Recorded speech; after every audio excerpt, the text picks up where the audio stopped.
नमस्कार मित्रांनो, तुमच्या सगळ्यांचं मराठी गुंजन व्हॉइस या चॅनलवर खूप स्वागत आहे। आज आपण एकवचनी प्रेम ही सुंदर अशी कथा बघणार आहोत। प्रेम म्हणजे ना अनुभूती असते, जीवाला वेळ लावणारी, अस्वस्थ करणारी, प्रचंड त्रास देणारी, पण पुन्हा पुन्हा हवी हवीशी वाटणारी, ज्याच्या आवाजाची स्पर्शाची ओढ डोळ्यात पाणी आणतं।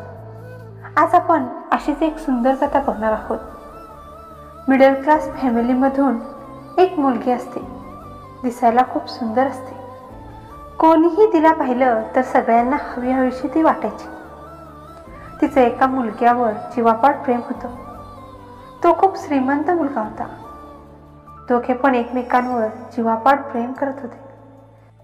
थोडा वेळ जरी एकमेकांपासून लांब राहिले तर त्यांचा जीव अस्वस्थ व्हायचा। दोघांचाही जीव एकमेकांत खूप गुंतलेला होता।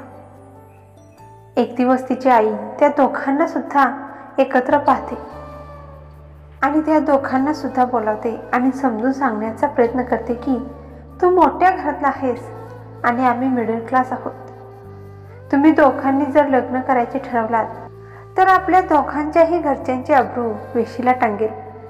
मी समजू शकते की तुमच्या दोघांचं एकमेकांवर खूप प्रेम आहे, पण तुम्ही दोघे सुद्धा आपापल्या आई वडिलांचा थोडा तरी विचार करा। तिच्या बाबांनी तिच्या आत्याला वचन दिलं आहे तिचं लग्न त्यांच्या मुलाशीच करून देईन म्हणून, त्यामुळे तुमच्या दोघांचं लग्न होणे शक्य नाही। त्या दोघांच्याकडून सुद्धा तिची आई वचन घेते की ते दोघेजण लग्न करणार नाहीत। ते दोघे पण घरच्यांच्यासाठी तिच्या आईला वचन देतात की दोघे पण लग्न करणार नाहीत। घरच्यांच्यासाठी दोघांना सुद्धा एकमेकांपासून लांब राहावे लागते, पण दोघांना सुद्धा एकमेकांपासून लांब राहणं खूप असह्य झालं होतं। तिचा साखरपुडा जवळ आलेला असतो। साखरपुड्याची सगळी तयारी चालू असते। सगळेजण खूप खुश असतात, आनंदात असतात, पण ते दोघे मात्र खूप दुःखात असतात। त्या दोघांनी सुद्धा खूप स्वप्न पाहिली होती। साखरपुड्याला तिच्या आईने त्याला सुद्धा बोलावलेलं होतं, कारण तिच्या आईला असं वाटत होतं की दोघांचं एकमेकांवर एवढं खूप प्रेम आहे तरी सुद्धा नाईलाज आहे, म्हणून त्यांना दूर करायची वेळ आली आहे। सगळ्या मुली मिळून तिला तयार करतात। त्यावेळी ती आईला सांगते की मला थोडा वेळ एकटीला राहायचं आहे, मला राहू दे। सगळेजण बाहेर जातात तेव्हा ती त्याचा फोटो घेऊन खूप रडते। तिच्या आईला असं वाटतं की सगळ्यांना बाहेर घालवलं आहे म्हणजे पळून तर जाणार नाही ना, म्हणून ती दरवाजामधून तिला वाकून बघते तर ती फोटो घेऊन रडत असते। बाहेर मंडपात समई लावलेली असते। त्या समईची ज्योत पडद्याला लागते आणि संपूर्ण मंडप पेट घेतो। बघता बघता संपूर्ण घराला आग लागते। सगळेजण बाहेर धावत पळत जातात। तेव्हा तिच्या आईच्या लक्षात येतं की ती वरती बेडरूममध्येच राहिली आहे। तेव्हा तिला वाचवण्यासाठी सगळ्यांना सांगते। जेव्हा त्याला समजतं तेव्हा तो धावत पळत आतमध्ये जात होता तेव्हा तिचा होणारा नवरा म्हणतो की आता तिचा आवाज सुद्धा यायचा बंद झाला आहे। तू वरती जाऊन काय करणार आहे? कशाला स्वतःचा जीव धोक्यात घालतोस? तो त्याचं काही न ऐकता तो त्या आगीतून आतमध्ये जातो आणि तिला वाचवून बाहेर घेऊन येतो। जेव्हा ते दोघे पण बाहेर येतात त्यावेळेस तिचा मृत्यू झालेला असतो। तेव्हा तिचा होणारा नवरा म्हणतो की काय झालं, तुझा आत जाऊन फायदा? ती तर गेली आणि तू सुद्धा थोड्या वेळात मरण पावशीलच अशी तुझी अवस्था झाली आहे। तेव्हा तो म्हणतो की मी जेव्हा तिच्या जवळ गेलो तेव्हा ती जिवंत होती। तिने आईला निरोप दिला आहे की मी तुला दिलेलं वचन नाही मोडलं। ती त्याला बोलते की या जन्मी मी तुझी नाही होऊ शकले, पण पुढच्या जन्मी मी नक्कीच तुझी होईन। तो एवढेच बोलतो आणि मोठ्याने श्वास घेतो। सगळेजण त्याला हलवतात, त्याची नस सुद्धा चेक करतात, पण तो सुद्धा मृत्यू पावलेला होता।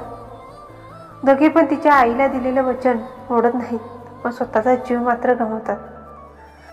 अगदी मनापासून जीव ओवाळून टाकून एखाद्या मुलीवर प्रेम करणारा मुलगा त्या मुलीच्या चारित्र्याला डाग लागेल असं कधीच वागत नाही, तिच्या शरीरासोबत खेळत नाही।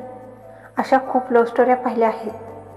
एवढी वाघासारखी मुलं त्या एका मुलीसाठी रात्रंदिवस रडतात, कधी कोणापुढे न झुकणारा मुलगा त्या मुलीपुढे प्रेमाची भीक मागतो. खरंच एवढा त्रास कोण कोणासाठी सहन नाही करत. ज्याने खरंच एखाद्या मुलीवर जीवापाड प्रेम केलं आहे तीच व्यक्ती एका मुलीसाठी तडफडू शकते, एवढा त्रास सहन करू शकते. आणि ज्या मुलींच्या आयुष्यात असा जीवापाड प्रेम करणारा मुलगा आहे ना, त्याला सांभाळून ठेवा. असा मुलगा भेटायला नशीब लागतं. या यूज अँड थ्रोच्या जगात असा मुलगा तुमच्याकडे असेल तर खरंच तुम्ही खूप लकी आहात. खूप काही सांगायचं होतं तुला, पण मनातच राहून गेलं. स्वप्नात बघितलेलं घर स्वप्नातच राहून गेलं. सुखाचं घरटं बांधण्याआधीच त्यातलं पाखरू उडून गेलं. खूप काही ठरवलं होतं तुझ्यासोबत, पण ते सगळं शब्दातच राहून गेलं. झालो असतो ग तुझा मी, पण बोलशील या आशेने बोलायचंच राहून गेलं. तुटलेले तारे खूप पाहायचो मी आकाशात, पण तुला मागायचं राहून गेलं. त्या चांदण्या रात्री तुझ्यावर लिहिलेलं गीत तुला ऐकवायचं राहून गेलं. आता जवळ असतो कायम तुझ्या मी, पण तुझ्याकडून माझं मन वाचायचे राहून गेलं. आशा करते की मित्रांनो तुम्हाला आजची ही कहाणी आवडली असेल तर नक्की लाईक, शेअर आणि कमेंट करायला विसरू नका. त्याचसोबत चॅनलवर जर नवीन असाल तर सबस्क्राईबसुद्धा करा. भेटूया पुढच्या कहाणीमध्ये. तोपर्यंत धन्यवाद.